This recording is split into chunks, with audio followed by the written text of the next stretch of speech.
Thomas Abraham in New Delhi, October 21st, Wednesday at 6 p.m.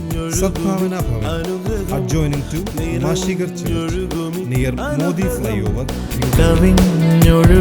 Thomas Abraham, പഞ്ചാബിൽ ശുശ്രൂഷിക്കുന്നു.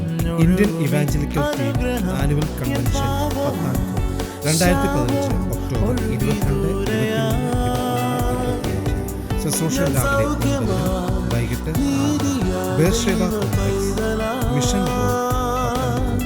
Thomas ഊട്ട് brother അമൃത്സറിൽ ശുശ്രൂഷിക്കുന്നു. Beersheba revival crusade 2015 October 25, 26 ഞായർ ശുശ്രൂഷ വൈകിട്ട് 6 മണി മുതൽ സൗത്ത് സിറ്റി പ്രേം നഗർ അമൃത്സർ.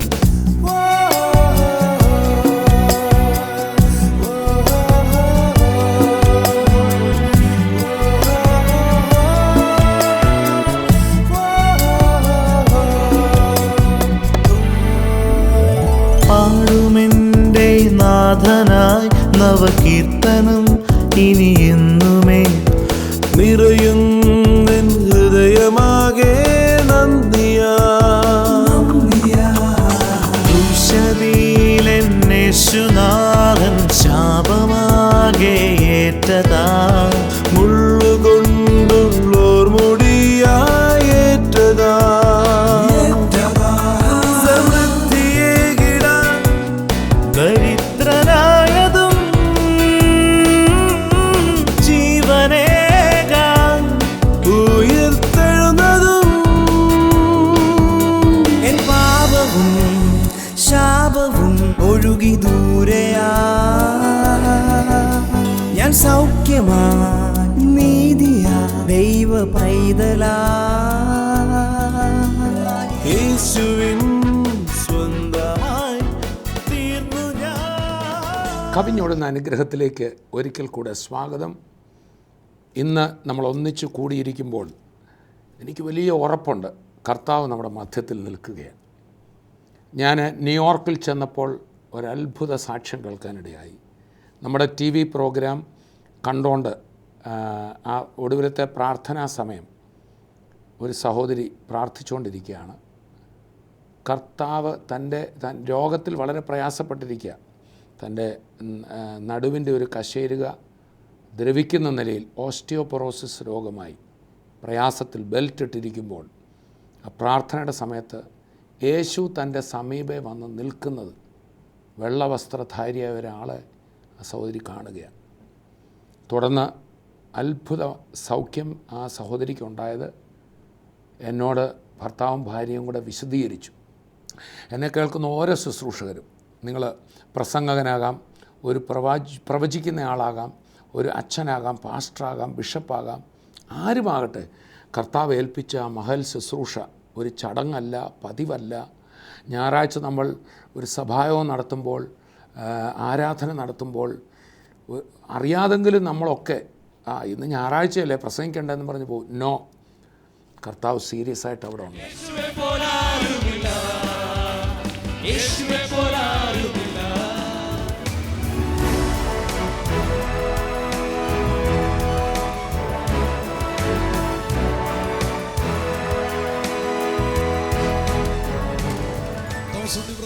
ഒരു അത്ഭുത വിടുതലിൻ്റെ സാക്ഷ്യവുമായിട്ടാണ് സിസ്റ്റർ ഇന്ന് ഇവിടെ നിൽക്കുന്നത്. സഹോദരി എൻ്റെ അടുത്ത് പറയുമായിരുന്നു, കഴിഞ്ഞ 3 വർഷമായി ലിവർ വീർക്കുന്ന ഒരു വളരെ പ്രത്യേകതയുള്ള രോഗത്താൽ ഭാരപ്പെട്ട സിസ്റ്റർ നമ്മുടെ മീറ്റിങ്ങിന് കടന്നു വരുന്നത്. എനിക്കൊരു വേദനയില്ലാന്ന്.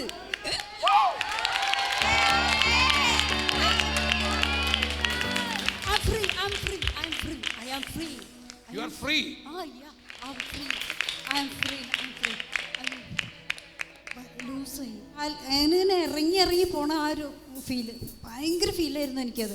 വേദന വിടുന്ന സമയത്ത് ഭയങ്കര ഫീലായിരുന്നു. ഓ എന്തോ ഭയങ്കര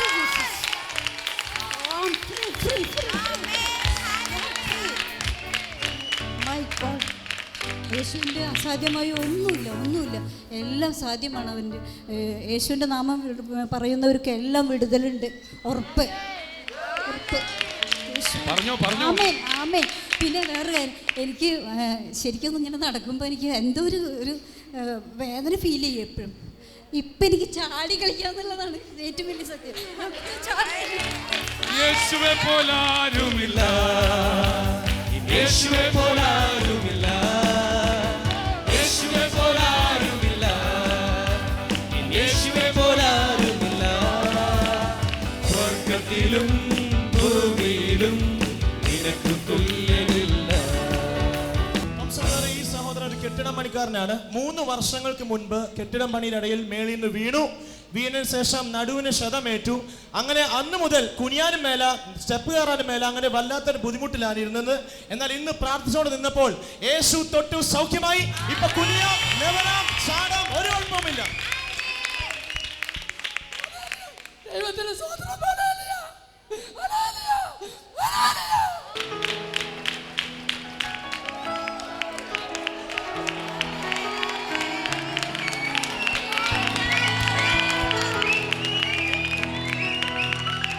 കോടാനകോടി സ്തോത്രം യേശുനാഥന്. ഹലോ, പേരെന്നാ? 2-3 പേർ എന്റെ നാമത്തിൽ എവിടെ കൂടിയാലും ഞാൻ എന്റെ മധ്യ ഉണ്ട് എന്ന് പറഞ്ഞ ദൈവം എല്ലാവരുടെ കൂടെയും ഇവിടെ ഇപ്പോൾ താനിറങ്ങി വന്നിട്ടുണ്ട്. പറഞ്ഞ് മനസ്സിലായോ? 2-3 പേർ എൻ്റെ നാമത്തിൽ എവിടെ കൂടിയാലും ഞാൻ അവരുടെ നടുവിലുണ്ടെന്ന് പറഞ്ഞ യേശു ഇവിടെ താണിറങ്ങി വന്നിട്ടുണ്ട്.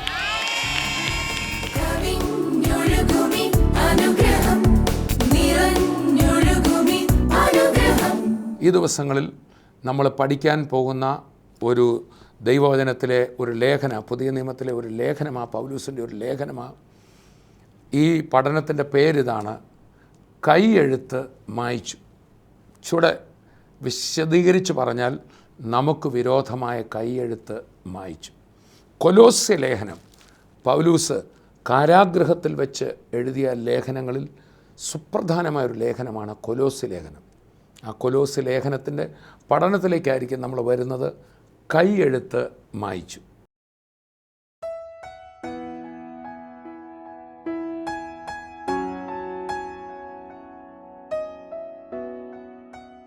പുതിയ നിയമത്തിലെ ലേഖനങ്ങളെ പലപ്പോഴും ക്രിസ്തു വിശ്വാസികൾ തന്നെ വലിയൊരു കടിച്ചാ പൊട്ടാത്ത അല്ലെങ്കിൽ കീറാമുട്ടിയായിട്ടൊക്കെ എടുക്കാറുണ്ട്.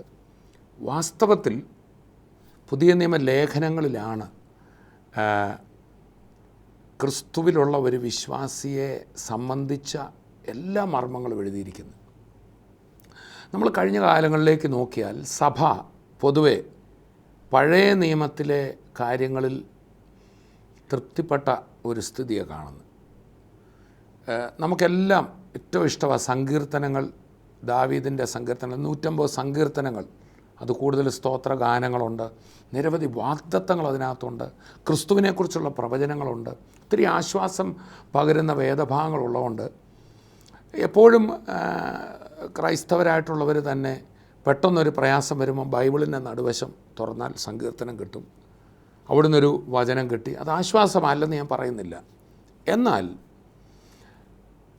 നമുക്ക് പലപ്പോഴും ഞാൻ ശ്രദ്ധിച്ചുള്ള കാര്യം, ജോസഫിൻ്റെ കഥ അറിയാം, ദാവീദിനെ അറിയാം, മോശയുടെ കാര്യം അറിയാം, സൺഡേ സ്കൂളിലൊക്കെ ആണേലും കുഞ്ഞുങ്ങളെ മിക്കവാറും പഠിച്ച് ഇതെല്ലാം അവർക്കറിയാം. പക്ഷെ ക്രിസ്തുവിൽ ഒരു വ്യക്തി ആരാണ്? ക്രിസ്തു വാസ്തവത്തിൽ ആരാണ്? ഇതാണ് നമ്മൾ തിരിച്ചറിയേണ്ടത്. അത് ലേഖനങ്ങളിലാണ് ഉള്ളത്. സോ നമുക്ക് കൊലോസ്യ ലേഖന പഠനത്തിലേക്ക് കടക്കുന്നതിന് മുമ്പ് പുതിയ നിയമ ലേഖനങ്ങൾ അതിനെക്കുറിച്ചൊന്ന് മനസ്സിലാക്കാം. പുതിയ നിയമ ലേഖനങ്ങൾ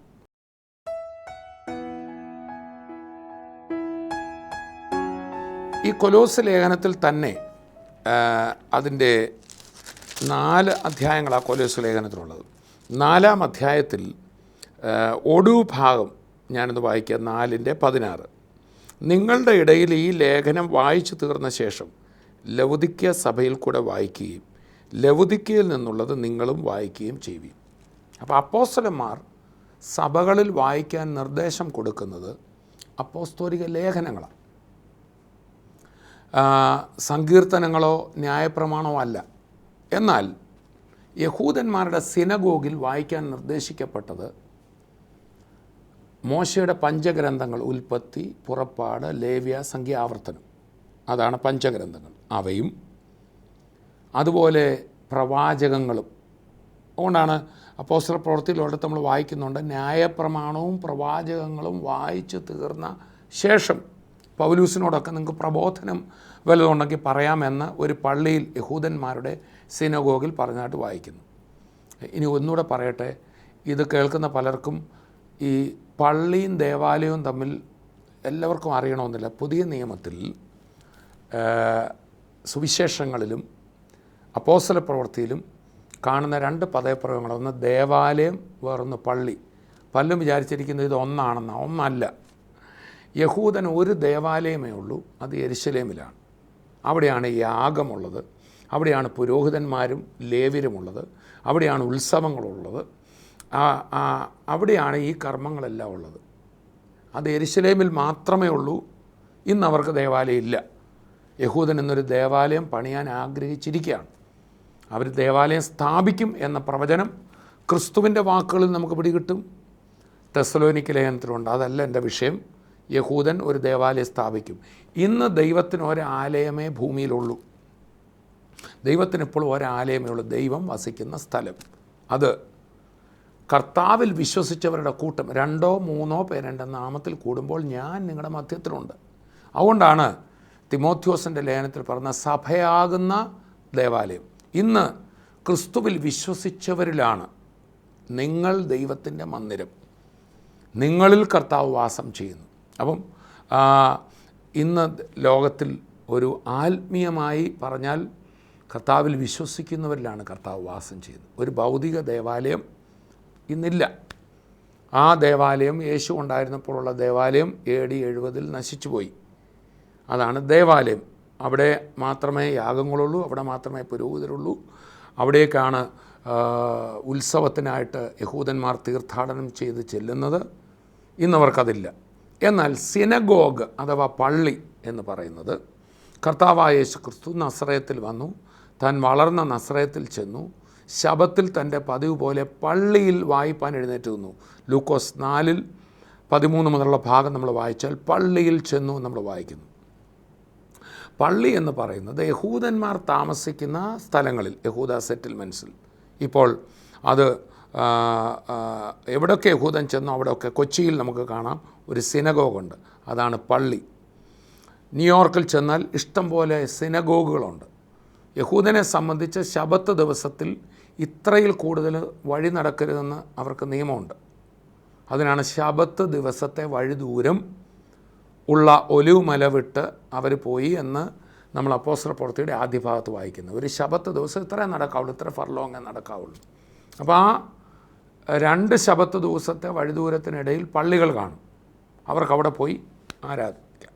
ശനിയാഴ്ച ദിവസങ്ങളിൽ, അവരുടെ ശബത്ത് ദിവസങ്ങളിൽ അവിടെ ആ ലൊക്കാലിറ്റിയിലുള്ള ആൾക്കാർ കൂടി വരും. നമ്മുടെ ഇത് പറഞ്ഞ ഒരു പ്രധാന പള്ളിക്ക് ഒരു ചാപ്പലുണ്ടെന്ന് പറയുന്ന പോലെ അവിടെ പ്രധാന പള്ളിയിലായിരിക്കും പുരോഹിതനും ശുശ്രൂഷകളും എല്ലാം നടക്കുന്നത്. ചാപ്പലിൽ ജനങ്ങൾക്ക് തൽക്കാലം കൂടി വരാൻ. അത് കൊച്ചിയിലെ മട്ടാഞ്ചേരിയിലെ സിനഗോഗും അത് തന്നെയാണ്. സിനഗോഗിൽ നടക്കുന്നത് ന്യായപ്രമാണം, പ്രവാചക പുസ്തകങ്ങൾ ഇവ വായിക്കും.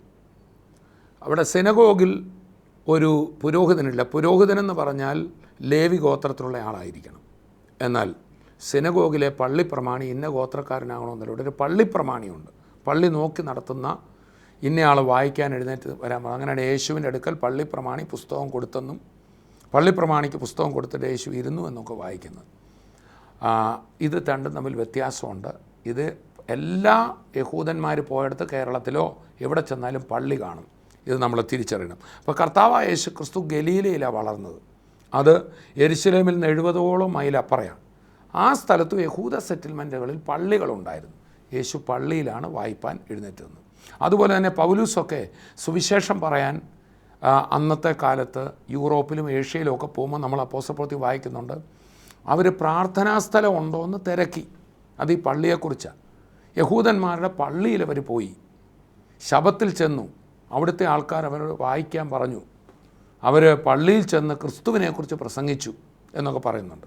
അതുപോലെ മറ്റൊരിടത്ത് പൗലൂസ് പറയാണ്, ദേവാലയത്തിലോ പള്ളികളിലോ വെച്ച് ഞാൻ വേണ്ടാത്ത ഒന്നും ചെയ്ത് നിങ്ങൾ കണ്ടിട്ടില്ലല്ലോ. പൗലൂസിനെ വിസ്തരിക്കുമ്പോൾ പറയുക, ദേവാലയത്തിലോ, സിംഗുലറാണ്, ഏകവചനമാണ്, ദേവാലയങ്ങളിലോ എന്നല്ല, ഒരു ദേവാലയമുള്ളൂ, പള്ളികളിലോ വെച്ച് എന്നെ കണ്ടിട്ടില്ല. ഇത് മനസ്സിലാക്കാൻ പറഞ്ഞതേ ഉള്ളൂ. ഞാൻ വീണ്ടും വരാം. അപ്പം പഴയ നിയമത്തിൽ യഹൂദന്മാരുടെ പള്ളികളിൽ വായിക്കുന്നത് മോശയുടെ പഞ്ചഗ്രന്ഥങ്ങൾ, പ്രവചന പുസ്തകങ്ങൾ. എന്നാൽ ഇവിടെ ഇതാ പുതിയ നിയമസഭയോട് പറയുമ്പോൾ അവിടെ വായിക്കുന്ന മോശയുടെ പഞ്ചഗ്രന്ഥങ്ങളും സങ്കീർത്തനവും പ്രവചന പുസ്തകങ്ങളും അല്ല, അപ്പോസ്തലന്മാരുടെ ലേഖനങ്ങളാണ്. എന്തുകൊണ്ടാണ്? മറ്റേതെല്ലാം കുഴപ്പമാണെന്നല്ല ഞാൻ പറഞ്ഞതിൻ്റെ അർത്ഥം. സഭയ്ക്ക് ദൈവം കൊടുത്ത ദിവ്യപ്രമാണം വാസ്തവത്തിൽ ക്രിസ്തുവിൻ്റെ ക്രൂശീകരണത്തിനും അടക്കത്തിനും ഉയർപ്പിനും ശേഷം പരിശുദ്ധാത്മ പകർച്ചയോടെയാണ് നൽകപ്പെട്ടത്. അതുകൊണ്ടാണ് കർത്താവായ യേശു തൻ്റെ ശിഷ്യന്മാരോട് പറഞ്ഞു, ശരീരത്തിലായിരുന്നപ്പോൾ തൻ്റെ ക്രൂശീകരണത്തിന് മുമ്പ്, ഞാനിപ്പോൾ സകലവും നിങ്ങളോട് പറഞ്ഞാൽ നിങ്ങൾക്ക് മനസ്സിലാകത്തില്ല, എന്നാൽ പരിശുദ്ധാത്മാവ് വരുമ്പോൾ അവൻ നിങ്ങളെ സകല സത്യത്തിലും വഴി നടത്തും.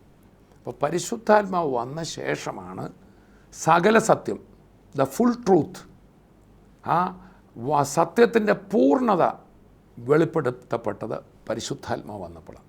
അതേ പരിശുദ്ധാത്മാവിനെ പ്രാപിക്കുന്നതിന് മുമ്പ് കർത്താവിനെ ക്രൂശീകരണത്തിൽ നിന്ന് തടയാൻ ശ്രമിച്ച അതേ പത്രോസ് പരിശുദ്ധാത്മാവിനെ ലഭിച്ച ശേഷം താൻ ലേഖനം എഴുതുമ്പോൾ പത്രോസിൻ്റെ 1-ാം ലേഖനത്തിൽ നമ്മളിങ്ങനെ വായിക്കുന്നു, യേശു നമ്മുടെ പാപങ്ങളെ ചുമന്നുകൊണ്ട് കുരിശന്മേൽ കയറി, അവൻ്റെ അടിപ്പിണരുകളാൽ നമുക്ക് സൗഖ്യം വന്നിരിക്കുന്നു.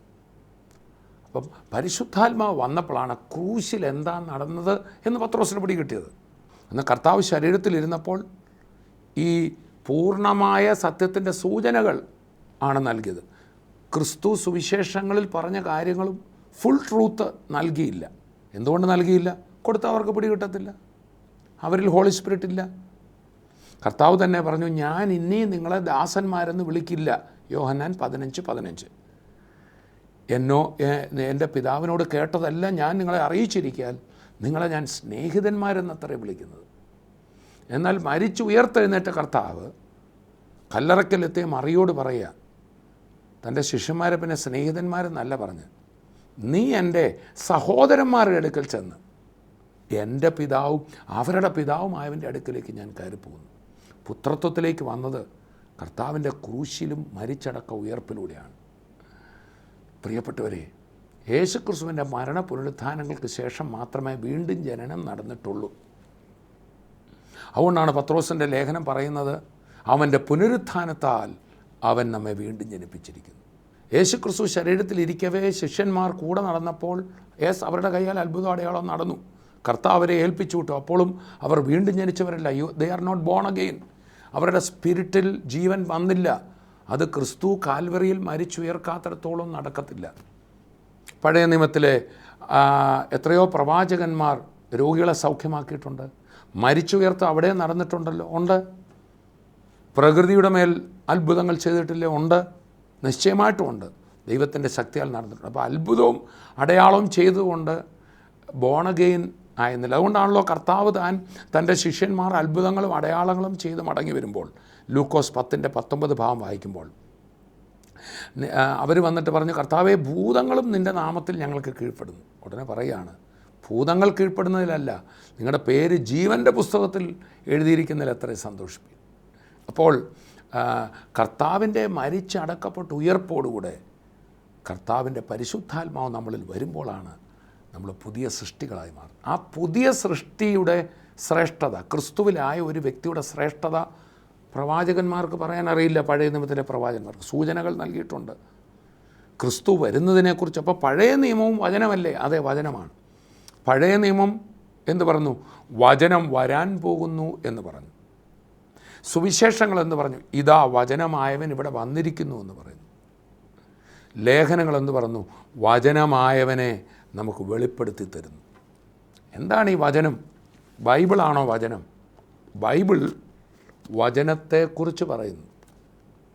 അതുകൊണ്ടാണ് കർത്താവായ യേശു ക്രിസ്തു പഴയ നിയമ താളുകളിൽ തന്നെ പഠനത്തിൽ കുടുങ്ങിക്കിടന്ന പരീശന്മാരോടും മറ്റും പറയുകയാണ്. യോഹന്നാൻ 5:39-40 വായിക്കണം.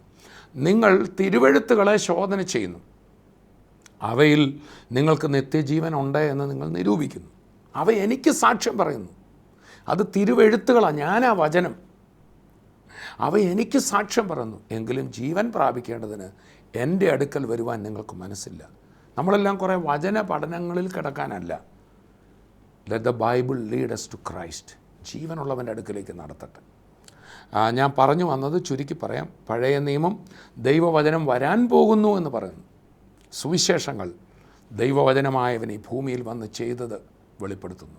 ലേഖനങ്ങളിലാണ് ഈ ദൈവവചനം എന്താണ്, ക്രിസ്തു ആരാണ്, ക്രിസ്തുവിലായ ഒരു വ്യക്തിയുടെ ശ്രേഷ്ഠത എന്താണ് എന്ന് വെളിപ്പെടുത്തുന്നു. അതുകൊണ്ടാണ് ഞാൻ വായിച്ചല്ലോ കൊലോസ് ലേഖനം 4-ാം അധ്യായത്തിൽ പൗലോസ് ലീഹ പറയാണ്, ഈ ലേഖനം സഭയിൽ വായിച്ച ശേഷം ലവുദിക്കയിൽ നിന്നുള്ളത് വായിപ്പിൻ. അപ്പോൾ അപ്പോസ്തലന്മാർ പരിശുദ്ധാത്മാവിനാൽ പ്രേരിതരായ സ്ലീഹന്മാർ എന്ന് നമ്മൾ കേട്ടിട്ടുണ്ടല്ലോ. ആ സ്ലീഹന്മാരിലൂടെ പറഞ്ഞ വചനങ്ങളാണ് പുതിയ നിയമസഭയ്ക്കുള്ള ശ്രേഷ്ഠമായ വെളിപ്പാട്. അതുകൊണ്ട് തന്നെയാണ് ആദിമസഭയുടെ തുടക്കം നമ്മൾ അപ്പോസ്തല പ്രവൃത്തിയിൽ വായിക്കുന്നു. പത്രോസ് പരിശുദ്ധാത്മാവ് ആ 120 പേരുടെ മേൽ വന്ന ശേഷം പത്രോസ് എഴുന്നേറ്റ് പ്രസംഗിച്ചപ്പോൾ 3000 പേര് അന്ന് ഒറ്റ പ്രസംഗത്തിൽ വചനം കേട്ട് സ്നാനപ്പെട്ടു എന്ന് നമ്മൾ വായിക്കുന്നു. അടുത്ത വാക്യം പറയാം, അവർ അപ്പോസ്തലന്മാരുടെ ഉപദേശം കേട്ടും കൂട്ടായ്മ ആചരിച്ചും അപ്പം നുറുക്കിയും പ്രാർത്ഥന കഴിച്ചും പോന്നു. അവർ ഏത് ഉപദേശമാണ് കേട്ടത്? അപ്പോസ്തലന്മാരുടെ ഉപദേശം. Let us come to the apostolic teaching. അവർ പ്രവാചകന്മാരുടെയോ അല്ലെങ്കിൽ സങ്കീർത്തനങ്ങളിലോ അല്ല അവർ നിന്നത്. യെസ്, അവിടെ നിന്നെല്ലാം അവർ എടുത്തിട്ടുണ്ട്. ക്രിസ്തുവിനെ തെളിയിക്കാൻ വേണ്ടി എടുത്തിട്ടുണ്ട്. ക്രിസ്തു വരും, യേശു തന്നെ ക്രിസ്തു എന്ന് പറയാൻ അത് എടുത്തിട്ടുണ്ട്. പക്ഷേ അപ്പോസ്തലന്മാർ പറഞ്ഞതാണ് അതിൻ്റെ പൂർണ്ണത. അത് നമ്മൾ തിരിച്ചറിയണം. അതുകൊണ്ട് തന്നെ ഞാൻ ഓർക്കുന്നുണ്ട്, കേരളത്തിലെ ആ കഴിഞ്ഞ തലമുറയിലുള്ള ശ്രേഷ്ഠരായ ദൈവദാസന്മാർ.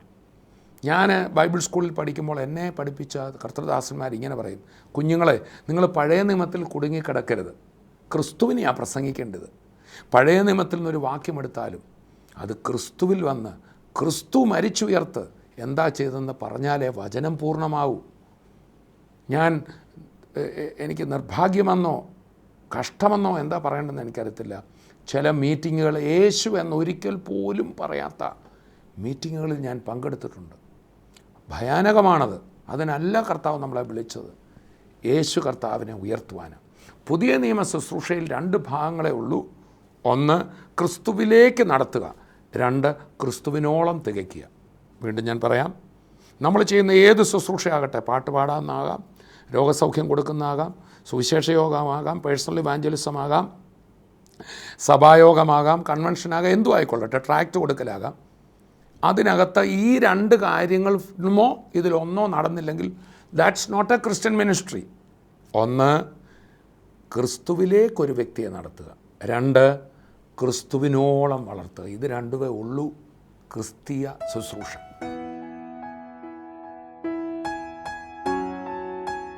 അതുപോലെ തന്നെ ആദിമസഭയിൽ ദുരുപദേശങ്ങൾ കടന്നുകൂടിയപ്പോൾ സഭയുടെ ഉപദേശം എന്തിനെ അടിസ്ഥാനമാക്കിയായിരിക്കണമെന്ന് സഭാപിതാക്കന്മാർ കൂടി തീരുമാനിക്കുമ്പോൾ നിഖ്യാവിശ്വാസ പ്രമാണത്തിൽ അവർ ഉറപ്പിച്ചു പറയുക, സഭ ശ്ലൈഹികമായിരിക്കണം, അപ്പോസ്റ്റോലിക്. സഭയുടെ ഉപദേശങ്ങൾ അപ്പോസ്തോലിക ഉപദേശത്തിൽ ആയിരിക്കണം. സോ നമുക്ക് ഈ ലേഖന പഠനം, കൊലോസ് ലേഖന പഠനം കൈയെഴുത്തു മായ്ച്ചു, അതാണ് കൊലോസ് ലേഖനത്തിന് നമ്മൾ കൊടുക്കുന്ന ടൈറ്റിൽ. നമ്മൾ ഈ ദിവസങ്ങളിൽ കേൾക്കും. അടുത്ത എപ്പിസോഡിൽ നമുക്ക് തുടർന്ന് പഠിക്കാം. ഇപ്പോൾ നമുക്ക് പ്രാർത്ഥിക്കാൻ പോകാം. കർത്താവേ, തിരുവചനത്തെ ഗ്രഹിപ്പാൻ, ക്രിസ്തുവിനെ ഗ്രഹിപ്പാൻ എൻ്റെ ഹൃദയത്തെ തുറക്കണമേ. അപ്പോൾ തന്നെ ഞാൻ ആദ്യമേ ഓർപ്പിച്ചല്ലോ, യേശു നമ്മുടെ മധ്യത്തിലുണ്ട്. ന്യൂയോർക്കിൽ ആ സിസ്റ്റർ സാക്ഷ്യം പറഞ്ഞതുപോലെ പ്രാർത്ഥിക്കുന്ന സമയത്ത് കർത്താവ് അടുത്തു വന്ന് നിൽക്കുന്നത് താൻ കാണാനിടയായി. ആ കർത്താവ് ഇപ്പോൾ രോഗികളെ സൗഖ്യമാക്കും, ഭാരങ്ങൾ വിടുവിക്കും. നമുക്കൊന്നിച്ച് പ്രാർത്ഥിക്കാം.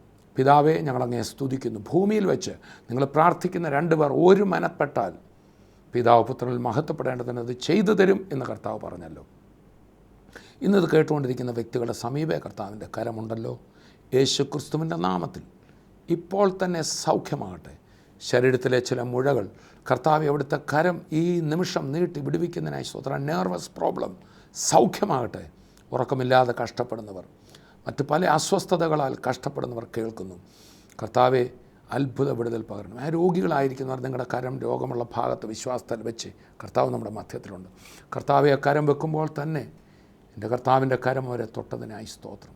സമാധാനം കൊണ്ട് നിറയ്ക്കണം. കുടുംബജീവിതത്തിൽ അസ്വസ്ഥതകൾ മാറണം. ജോലി കാര്യങ്ങളിൽ മറ്റ് പല സാമ്പത്തികമായ ഒക്കെ പഠനത്തിലൊക്കെ കഷ്ടപ്പെടുന്നവരിത് കേൾക്കുമ്പോൾ കർത്താവെ അവിടുത്തെ നാമം വിളിക്കുന്ന ആരും ലജ്ജിക്കത്തില്ലല്ലോ. യേശുവെ എന്നെ സഹായിക്കണമേ എന്ന് പറഞ്ഞുകൊണ്ടിരിക്കുന്ന ഓരോ വ്യക്തികളിലും കർത്താവിൻ്റെ കരം തൊട്ട് വിടുവിച്ചതിനായി സ്തോത്രം. യേശുവിൻ നാമത്തിൽ തന്നെ ആമേൻ, ആമേൻ. കർത്താവ് അനുഗ്രഹിക്കട്ടെ. ഈ ദിവസങ്ങളിൽ നമ്മുടെ TV പ്രേക്ഷക മീറ്റിങ്ങുകൾ നിങ്ങൾ വരണം.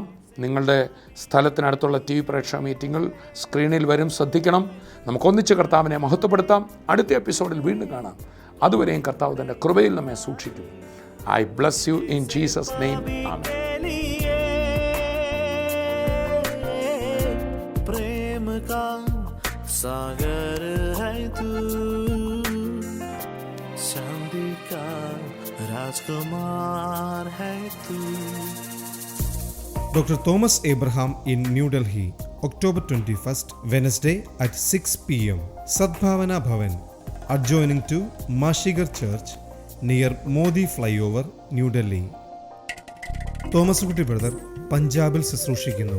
Indian evangelical team annual convention Pathankot 2015 October 22, 23, 24, 25. ശുശ്രൂഷകൾ രാവിലെ 9 വൈകിട്ട് 6. Beersheba complex, mission road, Pathankot. Thomas Kutty brother അമൃത്സറിൽ ശുശ്രൂഷിക്കുന്നു. ബേർഷേബ റിവൈവൽ ക്രൂസൈഡ് 2015 ഒക്ടോബർ 25, 26 ഞായർ, തിങ്കൾ. ശുശ്രൂഷകൾ വൈകിട്ട് 6 മണി മുതൽ. South city, Prem Nagar, Amritsar. ओ मसीह तूने हमको सिखाए प्रेम की परिभाषा को. ओ मसीह तूने हमको सिखाए प्रेम की परिभाषा को.